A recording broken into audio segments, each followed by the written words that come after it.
Hey Hey, world, welcome back to Dragon Fairy History Podcast. I am your host Elijah, and this is my co-host. Mary. And today, for Women's History Month, we are going to talk about a woman. We are talking about Josephine Baker.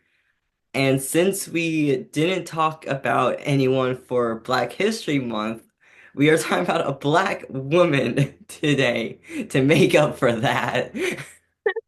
So, before we start, we need to say our fun facts about ourselves. So, Mary, what is your fun fact? Oh, I didn't think of one. I just maybe had to do it. Damn. Well, I need a second to think. all What did right. I do? Take a moment. I can start. I already have something. Mm, Oh, So, my fun fact is yesterday was my birthday. Woo! happy birthday. So, I'm going to have a very fun party this weekend. Um, Karaoke and then house party with some games, some dancing, some music, some booze. It'll be fun. Sounds What's awesome. your fun fact, Mary? Um, my fun fact is that I'm driving home tomorrow from school for a week. Nice. Yeah. You have anything planned for that week? No. So you're just gonna relax. Yeah, pretty much. I'm just gonna get some sleep. Yeah. Yeah. Yeah. You're a biochem Biomedical medical engineering. medical engineering Yeah. major. Wow. And I Yeah, will you enjoy definitely need the rest. this. I will enjoy this break greatly. Yeah. God, I definitely need that break. I'm so mad you get it before me. I have to wait like another week Oh before my I get God. my break. Yeah, I don't know why my break's so early. It's weird. It's not fair. And anyways, now that we got our fun facts out of the way, we shall start talking about Josephine Baker. Basic facts. Josephine Baker was a bisexual, black dancer, singer, activist, and spy, which we will get into that later. Tea. She was born in 1906 in St. Louis, Missouri. Her parents were entertainers, but their career never really took off, so they were pretty poor. And Josephine, like as a kid, often danced on the streets to get money. And eventually, her street performances caught the attention of an African American troupe, and she joined them at 15 years old. And she and her troupe danced vaudeville style shows, which I couldn't really understand what vaudeville style was. Yeah. It seemed like there was like comedy involved. So I'm not sure about that style.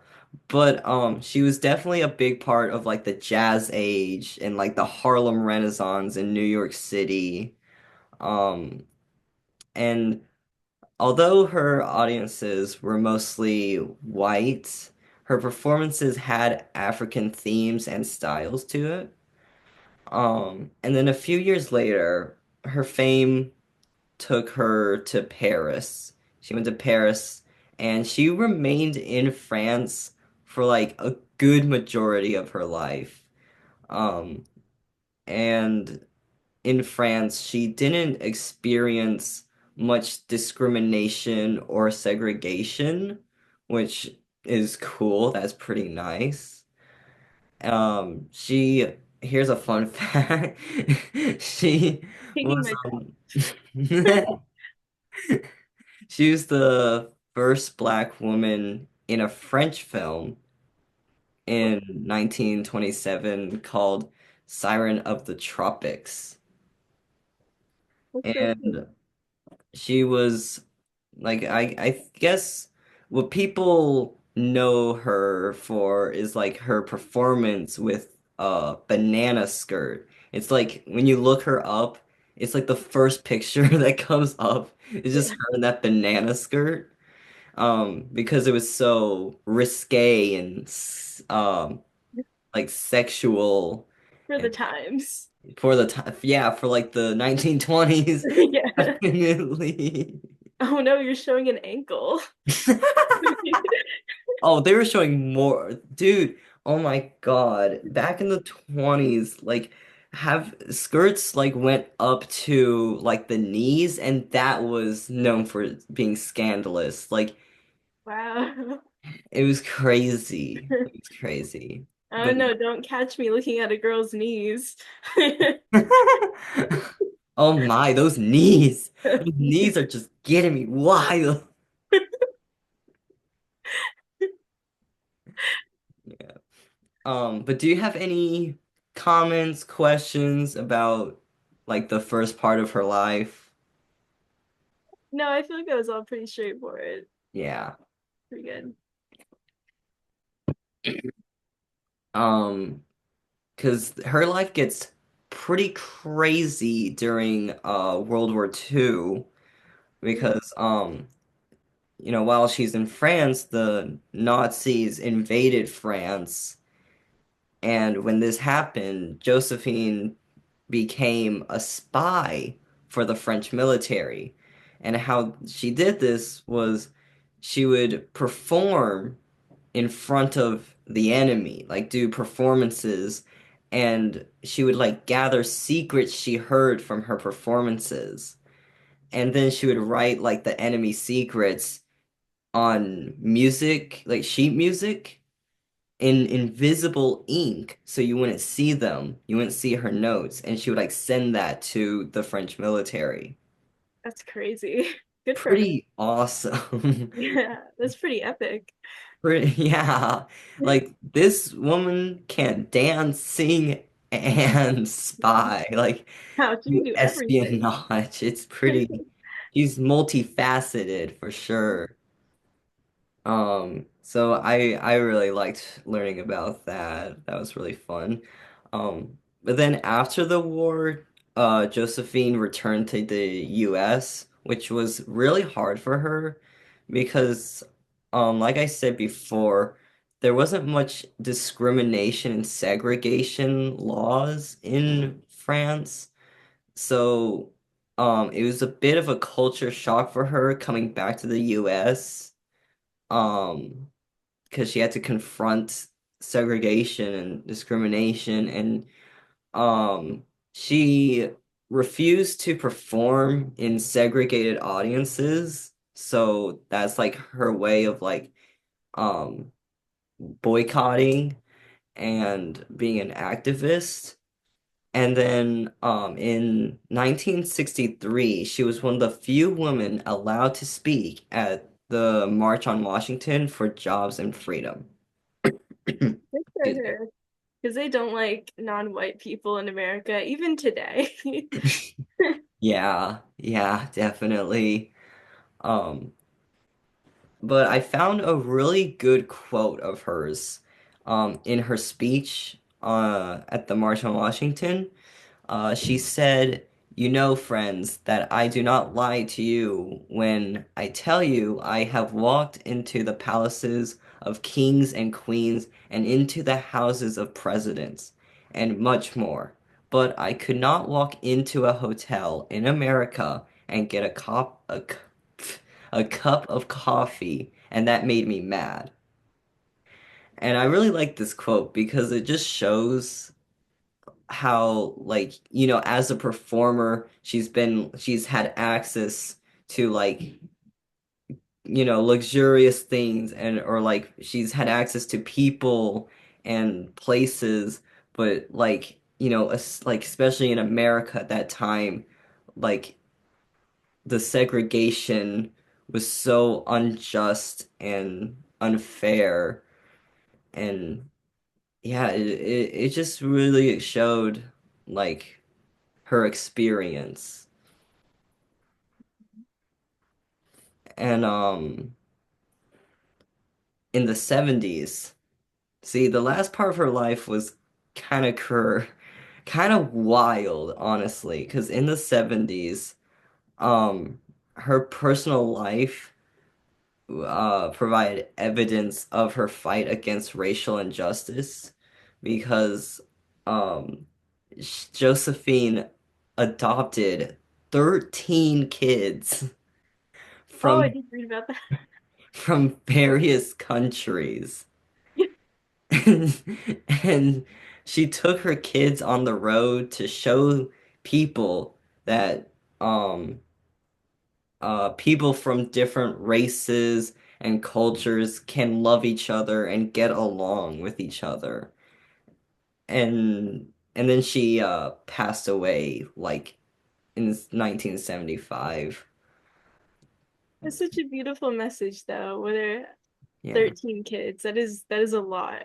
That's crazy to have that many kids. That's a hardworking woman right there. Yeah. And to take them on the road with you just Yeah, to like make a statement. that's It's gotta be crazy. like hard work. Just that Very hard alone. work. Yes. Um, She sounds awesome. yeah. But all in all, Josephine Baker, with all her crazy experiences, she showed how performers can use their platform to advocate, and she was a big activist for black people, and also she was bisexual, so a queer black woman, she was quite interesting and amazing. Um, yeah. Oh, Any wow. questions or comments? I have some fun facts for the class. For Um, the class? I didn't know what to say, what to call it. Yeah. So, Yeah, we're just ignoring that. like, yeah, that doesn't have to be there. Um, Anyway, anyways, so what are one your of fun the fun facts? facts is that she had a variety of exotic pets, including a leopard named Chiquita and a chimpanzee named Ethel. Whoa, wait, Right? she had a leopard and a chimpanzee. Yeah, as pets. Whoa, I don't know if this was in her 13 kids era or beforehand, but that'd be too much. Like, girl, too yeah. much. You're taking on too much. Yeah, she got like World War II, 13 kids, the motion picture. It's like crazy. She's got a lot on her plate. Yeah, yeah, that's crazy. The Although and chimpanzees that'd be a fun pet. I don't think they'd be a pet, they'd just be a friend. I agree, because like aren't chimpanzees like pre-humans? We're Like basically related to them. They're yeah. our cousins. And then like a leopard is crazy though. Like how do That you is even can crazy. that even like stay in your house? No, that'd be unethical. Yeah, I don't think that can happen. She must have had like a big backyard. I guess yeah, she could probably afford it with all the stuff she was doing. Yeah. Because she could buy 13 children, so By 13 children? well that's how you adopt. You have to pay for them. That's not the best wording for that, Mary. That sounds like something else. Oh, I didn't even think about that. Yeah, don't don't include that either.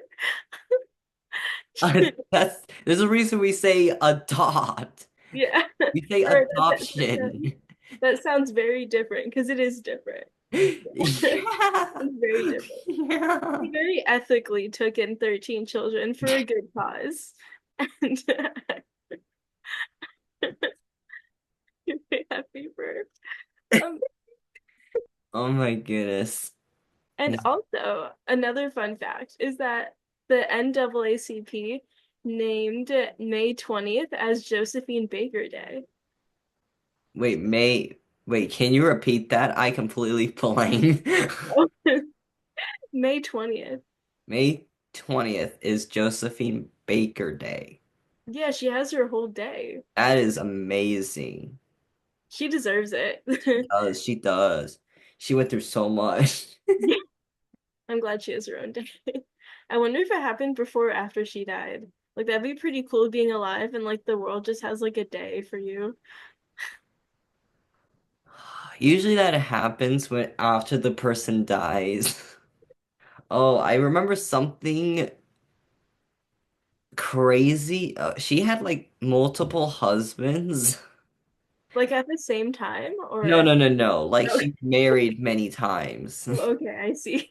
Um, and I think she was having affairs with women while married.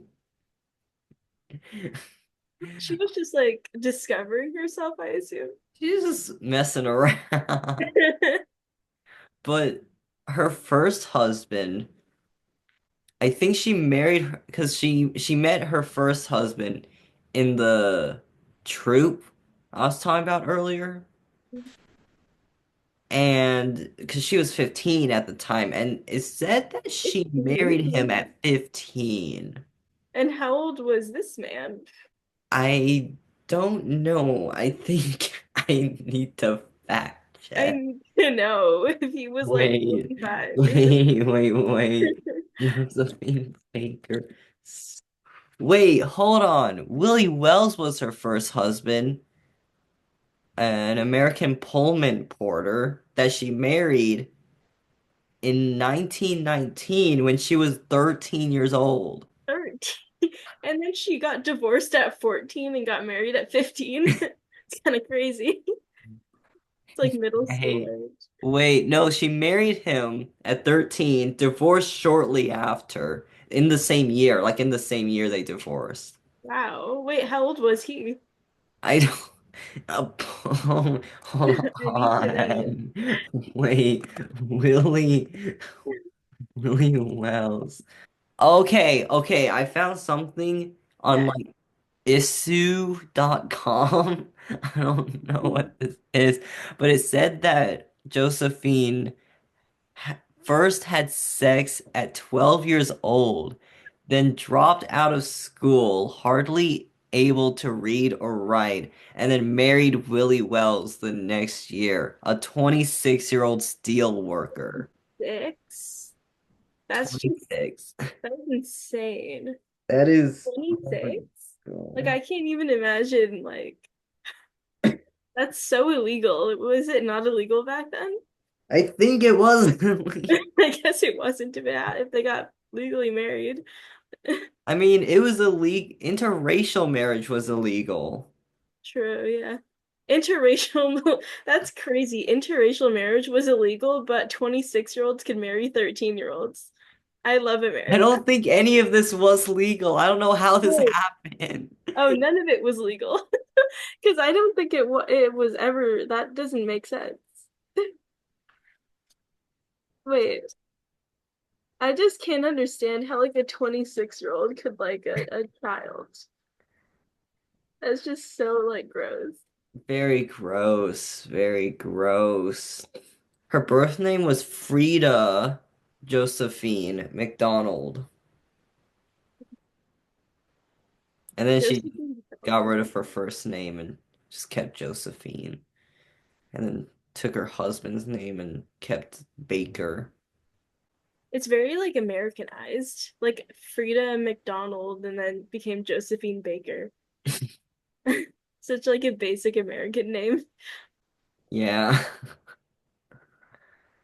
Oh my goodness. But have you seen pictures of Josephine Baker? Yeah.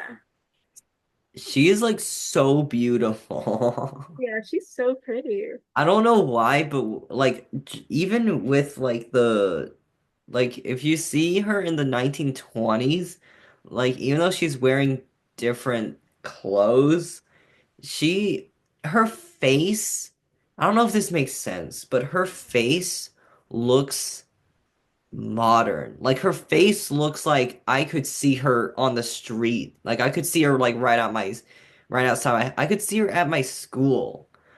Her face just looks like, oh, I feel like I could just see her and like she'd be like modern. I don't know, she'd fit in. Yeah, I know what you mean. Yeah, She just has that face that's like super modern. I agree. I feel like also her makeup, even like, I feel like it's like Yeah. very Yeah, her timeless. makeup also feels modern. Yeah. It She feels keeps, very Instagram model. no, literally, I'm looking at this one picture and it literally, like, if I saw that on Instagram today, I would think it was recent. Yeah, yeah. Crazy. It is crazy. Oh my goodness. Yeah, sometimes I like to imagine people from like the past and like I like to imagine if they transported to our time and like see like how they would live life or adjust. I feel like at some point, I don't know, I like if you go like so far back, I feel like if you bring someone from the Middle Ages to today, I feel like they would just die. Like I don't know. I feel like they'd be too overwhelmed that they would just jump off a bridge. Like I feel like they wouldn't be able to handle this modern world.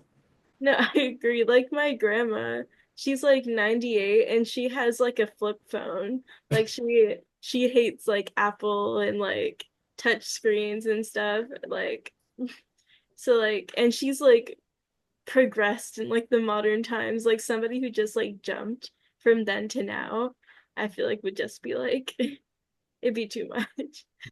Like anyone before like like the before the Victorian era would just be like super conservative.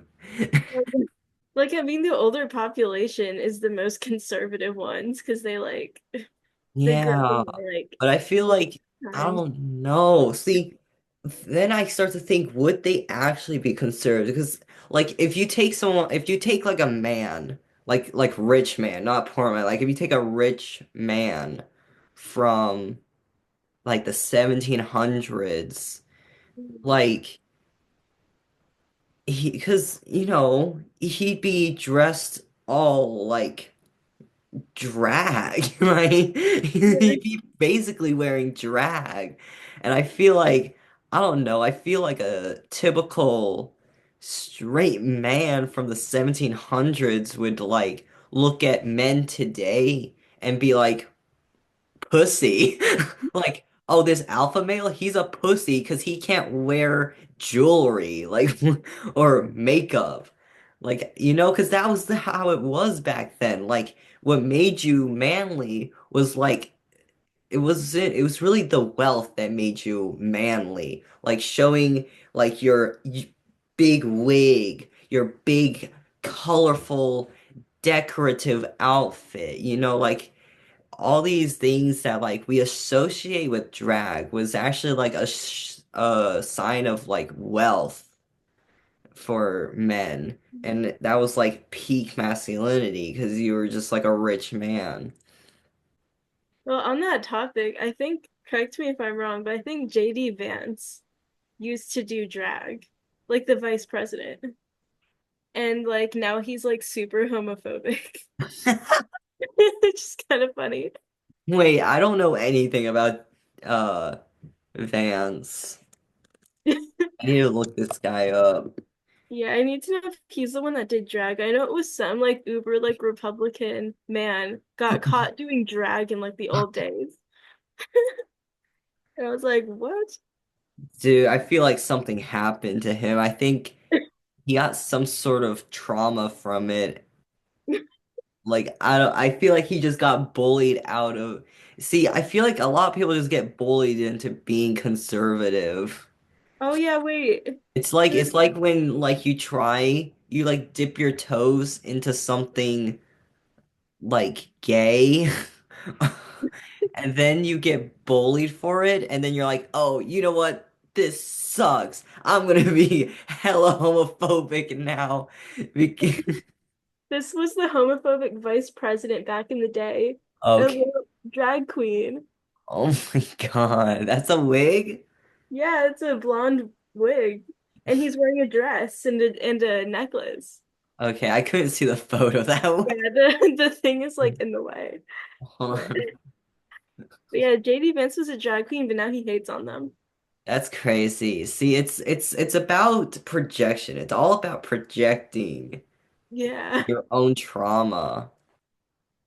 He was just insecure that he was a drag queen, I guess, at one point. And now something happens and he can't do it anymore. Now he hates on them because he's jealous. Yeah. Thank you for watching this video or listening to us on Spotify. Anything you'd like to say to the people at home? Um, Make sure to like this video. Please subscribe and tell us what you'd like to see next. All right. It's been nice talking to you, Mary. See you in the next video. Bye.